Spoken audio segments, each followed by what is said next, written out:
Japan to pay at least $536 million for companies to leave China. Here's a summary of the article.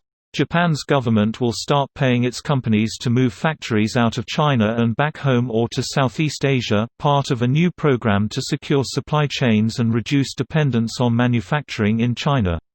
The payments come from 243.5 billion yen that the government earmarked in April to reduce reliance on Chinese supply chains, with the money aimed at helping companies shift factories back home or to other nations. As U.S.-China relations deteriorate and the trade war worsens, there's been increasing discussions in the U.S. and elsewhere about how to decouple economies and firms from China. Japan's decision is similar to a Taiwanese policy in 2019, which was aimed at bringing investment back home from China. China is Japan's biggest trading partner under normal circumstances, and Japanese companies have massive investments there. The outbreak of the coronavirus pandemic has damaged those economic ties as well as China's image in Japan.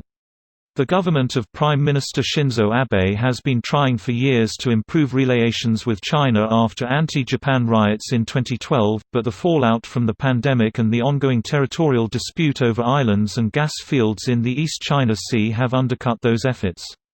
This post received a score of 68,000, with an upvote ratio of 94%. Here are the top comments in response to this article. So it's a good thing for Southeast Asia, more new job I guess. And like most Southeast Asian countries, now I know that Japan is also fighting for their sea territory against China. Geez China, that's why everyone hates you lol. Japan actually produces quality products too. Every country needs to take all their manufacturing out of China. China's days of being the world's manufacturing giant are numbered. There's plenty of other countries that can do it. I think we would all be okay letting them have great business if they were a free country that respected its people, but it's not. Make no mistake that the recent changes are prompted by supply line fragility and not human rights violations. Also the fact China has become an aggressive dictatorship under Xi Jinping. Building artificial islands in South China Sea, illegally trying to expand its borders and claiming territory that doesn't belong to them. China has become an aggressive dictatorship, tyrannical regime. Xi Jinping will ruin China, instead they're becoming the new Nazi with Chinese characteristics. You forgot their super shady lending deals. They lend poorer countries money to improve their ports, but the countries must then forfeit control of the port if really, it's when they can't make the payments.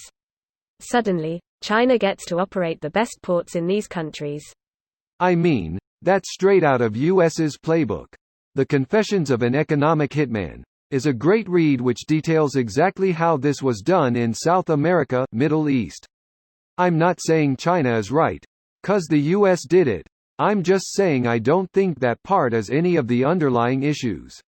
Not for Japan specifically probably, but I was adding to the list of things China is openly doing that are shitty and imperialistic.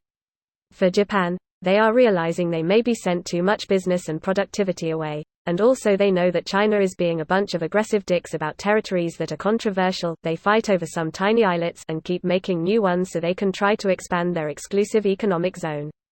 Fun fact, Japan and Russia technically are not at peace. They never signed any kind of treaty after WW2 and also have beef over some tiny islets. Get a load of this. The Chinese city of Zhuangzi, population 100,000, makes half of Japan's coffins. That's 700,000 of them. Imagine what a nightmare it'd be if she wanted to screw with Japan and simply order one small city to stop selling one thing. It probably isn't very easy to replace those 700,000 coffins as people are dying, especially when taking into consideration cultural particularities in coffin design. If that doesn't exemplify the extent to which China's got Japan by the balls, then I don't know what does. This video was automatically created by Reddit to speech. The article and comments in this video were selected from Reddit according to their upvotes, and any paraphrasing was performed by smmry.com, without any human intervention.